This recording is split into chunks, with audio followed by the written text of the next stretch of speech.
कान्हा लड्डू गोपाल की छठी कब है? जानिए क्यों और कैसे मनाते हैं, क्या बनाते हैं इस दिन भोजन। कान्हा लड्डू गोपाल की छठी कब है? हिंदू धर्म में मनुष्य के जन्म से पहले और मृत्युपरांत तक 16 संस्कार माने जाते हैं। इन संस्कारों की शुरुआत गर्भ से शुरू होकर मृत्यु तक होता है। जानते हैं कब है लड्डू की छठी? जन्माष्टमी का उत्सव पूरे धूमधाम से देश भर में मनाया गया है। लोगों ने श्रद्धा और भक्ति से कान्हा का जन्मोत्सव मनाया है। अब कान्हा की छठी मनाई जाएगी। हिंदू धर्म में मनुष्य के जन्म से पहले और मृत्युपरांत तक 16 संस्कार माने जाते हैं। इन संस्कारों की शुरुआत गर्भ से शुरू होकर मृत्यु तक होता है। हिंदू धर्म में 16 संस्कारों का बहुत महत्व है। 16 संस्कारों की शुरुआत गर्भ से शुरू हो जाता है। जन्म से लेकर मृत्यु तक 16 संस्कार पूरे किए जाते हैं। ये संस्कार मनुष्य और देव दोनों के लिए होता है। जैसे जब बच्चा जन्म लेता है तो उसके जन्म के 6 दिन छठी मनाने का विधान है। जैसे हम अपने बच्चे के लिए छठी मनाते हैं, कृष्ण की भी छठी मनाई जाती है।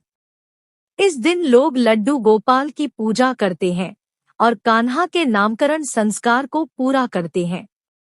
कान्हा की छठी भी जन्माष्टमी के 6ठे दिन ही मनाई जाती है। इस दिन लोग घरों में कढ़ी चावल बनाकर भोग लगाते हैं और खाते हैं।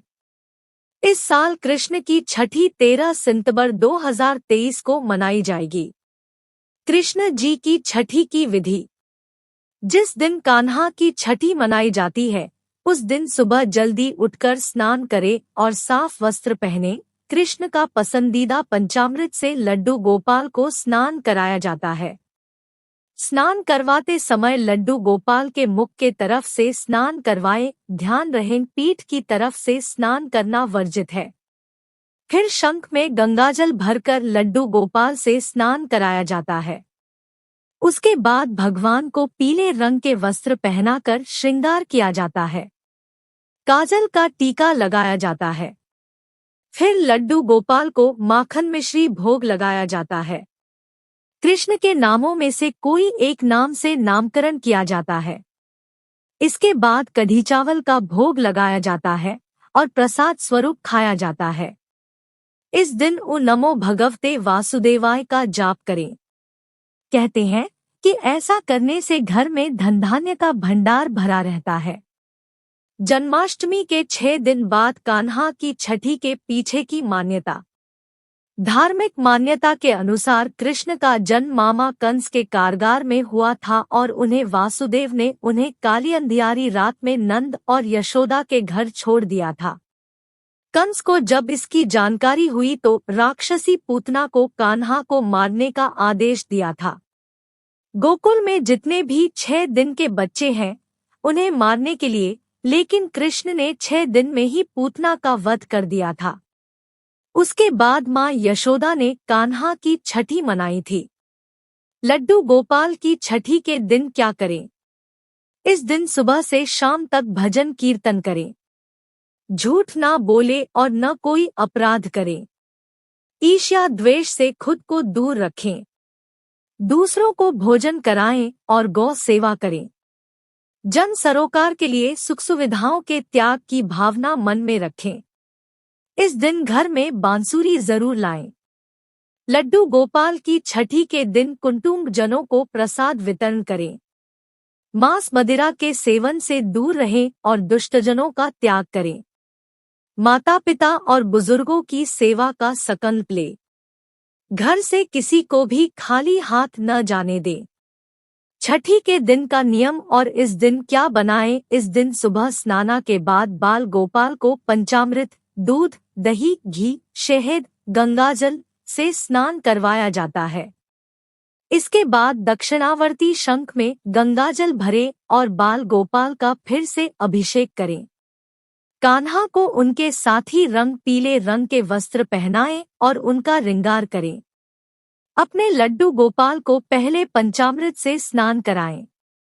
इसके बाद शंख में गंगाजल भरकर कान्हा का अभिषेक करें और उन्हें साफ कपड़े से पोंछकर पीले रंग के नए कपड़े पहनाएं। आज जब कान्हा का श्रृंगार करे तो उसमें उनकी प्रिय बांसुरी और मोरपंख चढ़ाना बिल्कुल न भूले। छठी के दिन कढ़ी चावल बनने का नियम है। कहते हैं कि भोग का विशेष महत्व है। वैसे तो भगवान कृष्ण को माखन सबसे प्रिय है और उन्हें माखन भी चढ़ाया जाता है, लेकिन छठी के दिन कढ़ी और चावल का महत्व है। इस दिन लड्डू गोपाल को कढ़ी और चावल का भोग लगाना चाहिए। अगर आप कृष्ण छठी मनाने जा रहे हैं तो लड्डू गोपाल को कढ़ी चावल का भोग लगाना न भूले। छठे दिन बच्चे को उसका नाम दिया जाता है। ऐसे में जो लोग लड्डू गोपाल का छठी मना रहे हैं वे अपनी पसंद का कोई भी शुभ नाम रख सकते हैं। श्री कृष्ण जी की छठी की कथा धर्मग्रंथों के अनुसार भगवान श्री कृष्ण के एक परम भक्त थे कुंभनदास। उनका एक बेटा था रघुनंदन। कुंभनदास के पार भगवान श्री कृष्ण का एक चित्र था जिसमें वह बांसुरी बजा रहे थे। कुंभनदास हमेशा भगवान श्री कृष्ण की पूजा आराधना में लीन रहा करते थे। वे कभी भी अपने प्रभु को छोड़कर कहीं छोड़कर नहीं जाते थे। एक बार कुंभनदास को वृंदावन से भागवत कथा के लिए बुलावा आया। पहले तो कुंभनदास ने जाने से मना कर दिया, परंतु लोगों के आग्रह करने पर वे भागवत में जाने के लिए तैयार हो गए। उन्होंने सोचा कि पहले वे भगवान श्री कृष्ण की पूजा करेंगे और फिर भागवत कथा करके अपने घर वापस लौट आएंगे। इस तरह से उनका पूजा का नियम भी नहीं टूटेगा। भागवत में जाने से पहले कुंभनदास ने अपने पुत्र को समझाया कि उन्होंने ठाकुर जी के लिए प्रसाद तैयार किया है और वह ठाकुर जी को भोग लगा दे। कुंभनदास के बेटे ने भोग की थाली ठाकुर जी के सामने रख दी और उनसे प्रार्थना की कि आकर भोग लगा ले।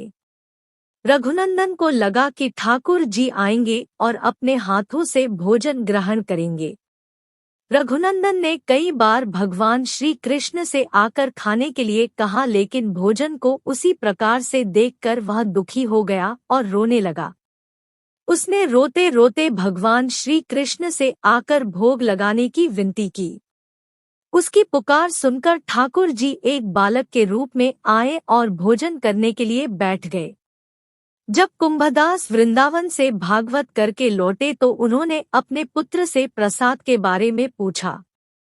पिता के पूछने पर रघुनंदन ने बताया कि ठाकुर जी ने सारा भोजन खा लिया है। कुंभदास ने सोचा कि अभी रघुनंदन नादान है, उसने सारा प्रसाद खा लिया होगा और डांट के डर से झूठ बोल रहा है।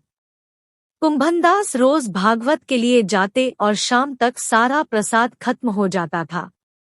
कुंभदास को लगा कि अब रघुनंदन उनसे रोज झूठ बोलने लगा है, लेकिन वह ऐसा क्यों कर रहा है यह जानने के लिए कुंभदास ने एक योजना बनाई।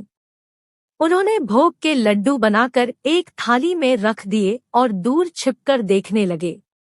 रोज की तरह उस दिन भी रघुनंदन ने ठाकुर जी को आवाज दी और भोग लगाने का आग्रह किया।